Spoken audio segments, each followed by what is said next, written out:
then what is the point of taking सरकारी scholarship or internship where thousands of students competing for? अगर ये हराम है तो फिर सरकारी स्कॉलरशिप जहां हजारों स्टूडेंट्स जिसके दरमियान उसके हासिल करने की मुकाबला आराई होती है, तो फिर क्या वो हराम नहीं होगा? फिर एक और एग्जांपल वो देते हैं कि बचपन में जैसे बाप अपने बच्चों के दरमियान इंकरेज करने के लिए कहता है कि जो भी दौड़ में फर्स्ट आएगा मैं उसको 10 रुपए दूंगा, तो क्या ये हराम नहीं होगा? तो हम इससे किस तरह निमटे? इस तरह की बहुत सारी मिसालें हमारी जिंदगी में हैं। ये वही उनका ये सवाल है। इसका जवाब देखिए ये कि आपने जो सारा एग्जाम्पल्स लिखी हैं ये इसलिए लिखी हैं क्योंकि गैम्बलिंग, जुआ जिसको कीमार कहा जाता है, उसकी डेफिनेशन के बारे में कंफ्यूजन हुआ है आपको।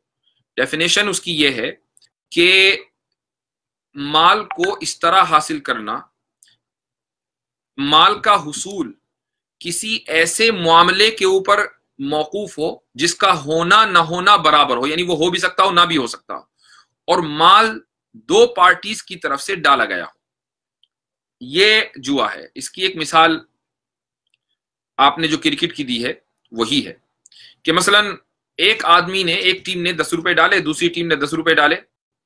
अब दो टीमों की तरफ से माल डाला गया। अब किसी एक टीम को माल मिलना यकीनी नहीं है, 20 रुपए किसी एक टीम को मिलना यकीनी नहीं है, बल्कि डिपेंड करता है कि वो जीते तो मिलेंगे, और उसका जीतना कोई जरूरी नहीं, वो जीत भी सकती है टीम, नहीं भी। तो किसी भी टीम को, जिस टीम को भी वो 20 रुपए मिलेंगे, उसका जीतना न जीतना ये इम्कानी दर्जे में है, और माल दोनों तरफ से है। इसी को जुआ कहा जाता है। लेकिन आपने जो मिसाल दी है उसमें थोड़ा सा मैं इजाफा करना चाहूंगा। आप किसी क्रिकेट की मिसाल लीजिए। मान लें दो टीमों के दरमियान गेम हो रहा है, लेकिन पैसा किसी और की तरफ से। मसलन एक तीसरा शख्स ये कहता है कि मैं ये टूर्नामेंट ऑर्गेनाइज कर रहा हूं, आप इसमें खेलें और जो जीतेगा मेरी तरफ से उसको 20 रुपए मिलेंगे। ये बिल्कुल जायज है, इसलिए कि माल यहां दो तरफ से नहीं बल्कि एक तरफ से है। इसी तरीके से गवर्नमेंट को जो स्कॉलरशिप्स है उसको जुए में इसलिए नहीं कहा जा सकता क्योंकि गवर्नमेंट खुद उस स्कॉलरशिप के अंदर शामिल नहीं है। प्लस ये है कि पैसा गवर्नमेंट की तरफ से आता है, आपने स्कॉलरशिप हासिल करने के लिए उसमें पैसा नहीं डाला। माल जो कैंडिडेट्स हैं उनकी तरफ से नहीं है, गवर्नमेंट की तरफ से है। ऐसे ही बाप अगर अपने बच्चों के बारे में ये कहता है कि जो जीता उसको मैं 10 रुपए दूंगा, तो बच्चों ने माल नहीं डाला बल्कि बाप की तरफ से है जो उस रेस में शामिल नहीं है। तो ये सारी मिसालें हैं आपने जो दी हैं वो बिल्कुल जायज हैं, लेकिन जो क्रिकेट की मिसाल है वो जायज नहीं है, वो गैम्बलिंग के अंदर आती है। इस तरीके से खेलना हराम है।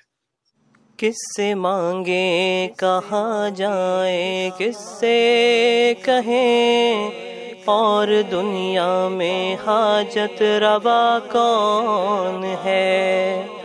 सबका दाता है तू, सबको देता है तू, तेरे बंदों का तेरे सिवा कौन है।